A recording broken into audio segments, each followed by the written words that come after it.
Hi, my name is Jacqueline and I'm with Hope Harbor. For this presentation, I want us to talk about internet safety and the best way that we can keep our kids safe on the internet and what to do if we maybe think that they are experiencing something that they shouldn't be.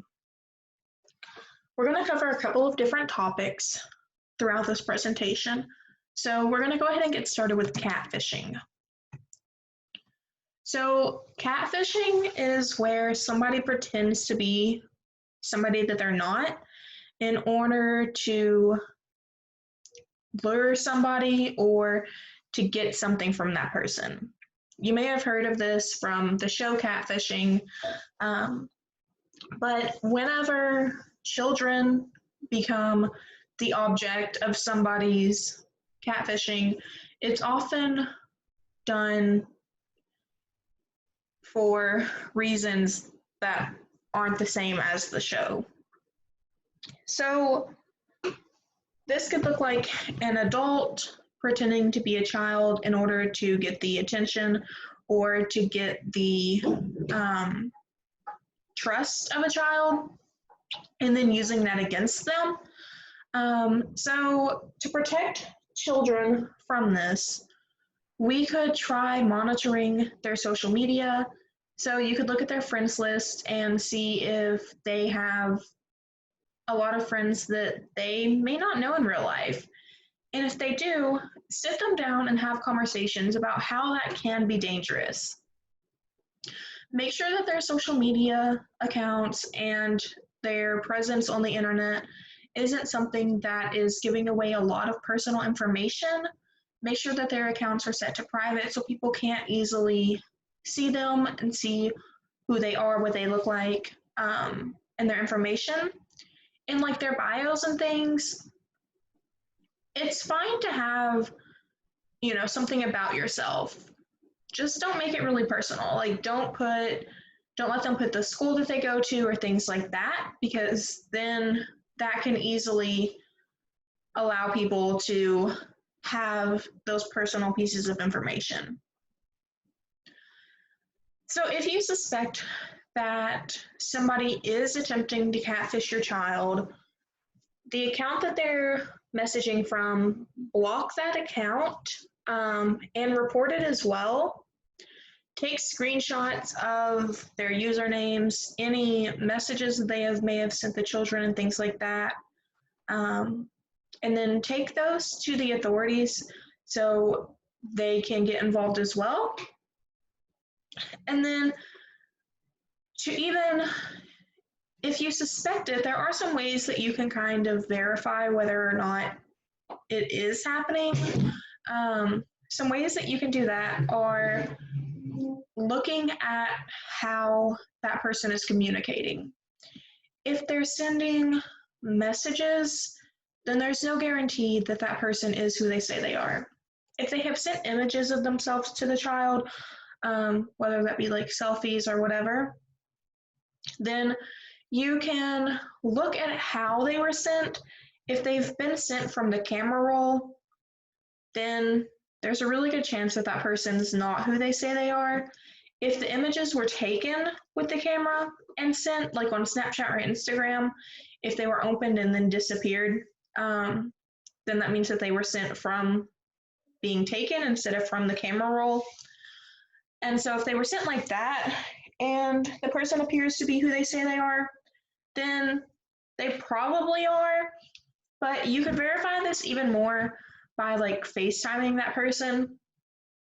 And I would recommend not maybe necessarily FaceTiming just so they don't have your phone number or your child's phone number. But you could do it over Instagram, you could do it over Snapchat, you could do it over a lot of different social medias.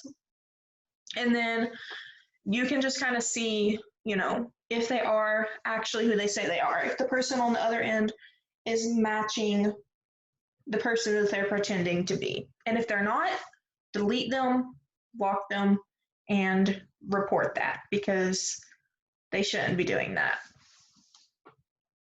So the next topic that we're going to talk about is cyberbullying. I know this is something that we hear a lot of in the media and stuff. And that's because it's unfortunately really prevalent.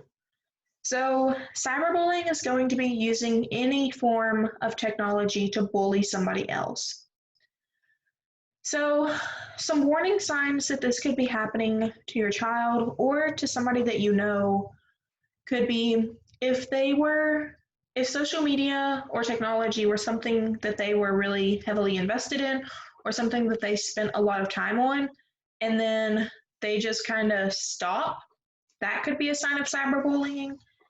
If they start acting differently toward you or toward your family members, that could be a sign as well. And I understand that with kids, their attitudes and their demeanors do change day to day. But if it's something that's continuous and they they're acting in ways that would be suggestive of this, like they may be saying things that they normally don't say. They could be lashing out at family members or friends um, as a way to kind of cope and deal with that. So if they're exhibiting these warning signs, sit them down and talk to them. Ask them, if anything has been happening online, if anyone has been talking to them in ways that they shouldn't be, or if they've been being mean to them. If they play video games can be an area where cyberbullying is very prevalent. So just kind of being aware of that. So if they do play video games, if they chat live with other people who play as well, just kind of keeping an eye on that, because sometimes it can get really dark and people can be really mean to each other in those situations. So if you find out that someone is being cyberbullied or they're cyberbullying somebody else, first sit them down and talk to them. If it's the person that it's happening to, let them know that it's not their fault. Let them know that you're there to support them and try to be as supportive as you possibly can. Because technology is such a large part of our culture and our world today. And so while you may not thoroughly understand what the kid is going through, cyberbullying can and does have lasting effects. It's not just because they're behind a computer screen, it's not affecting kids. We know that it's affecting kids, and it's something that should be taken really seriously. So if you find out that it's happening, take it seriously. Listen to your kid, listen to any issues that they may have, and try to work through that with them. If you know the person who's doing it, talk to their parents because their parents may not be aware that their child is doing this. If you don't know the person, block their account, report them to the social media that it's on. And if it has gotten really bad or bad enough, take that to the police as well, because they need to be alerted of that if it's something that's continuous. And if the person makes new accounts and continues to harass or bully your child, then it definitely needs to be taken to authorities. So the next thing that we're kind of going to talk about is inappropriate photos or videos. So your child is, I'm assuming, under the age of 18. And so in the state of Kentucky, sending or receiving any sexually explicit images, videos, or messages is illegal. And if it's photos or videos, whether they have sent the image of themselves or of somebody else, or whether they have received it, it can be a felony offense. If they're under 18, it's a Class C felony. If they're under 16, it's a Class B felony. And if anyone was harmed in the making of the video or the photos or whatever, then it's a Class A felony. And children under the age of 18 can and do get charged with these. I have seen cases where children have been charged with felony offenses as a 14, 15-year-old child.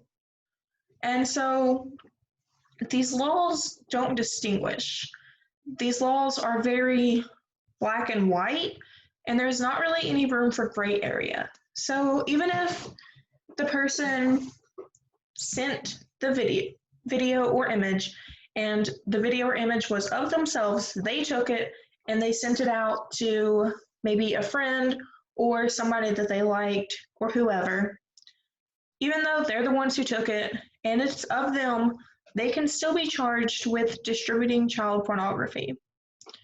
If the person who received it gets that image, they can be charged with receiving child pornography. So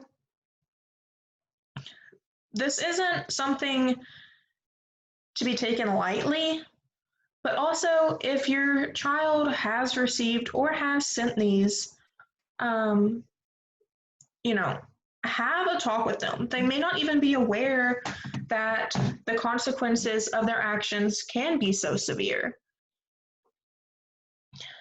It's not something, this can be a topic that is very sensitive to children, especially because they may think that they're doing this to gain the attention of others, or they're doing it because they're pressured to do it. So if you do have these talks, try to do it in a conversational, non-confrontational kind of way, and make sure that it's a two-way dialogue that can help your kid to understand that this is serious, and also to help minimize the legal, social, and reputational risk that your child may receive from doing this. A lot of people may suggest to go straight to the police or to the authorities if a child receives these or if you learn that one has sent it. And while I do think that that is appropriate in some instances, I will also say that because the law is very black and white with this, even if somebody has sent your child these images and they should be punished for that, your child could also get in trouble because they have received them.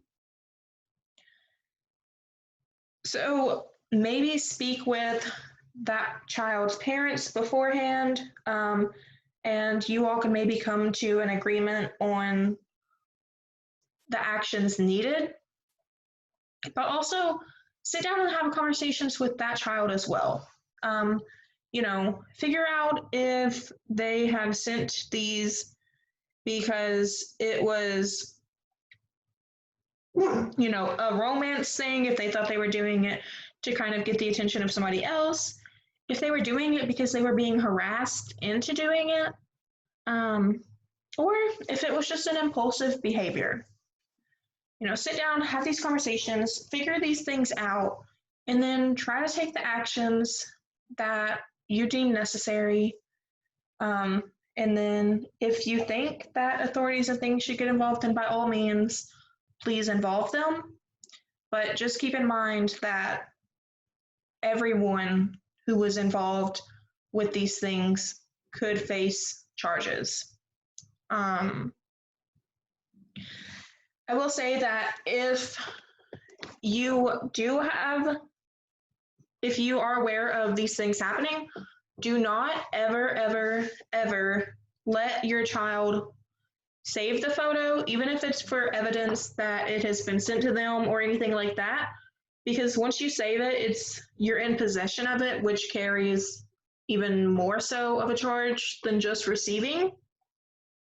So don't ever screenshot it, don't save it, and make sure that it's no longer on your child's phone.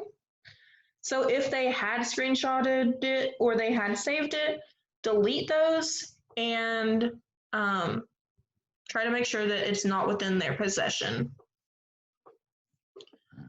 So I think that's all that I have. If you have any questions or comments,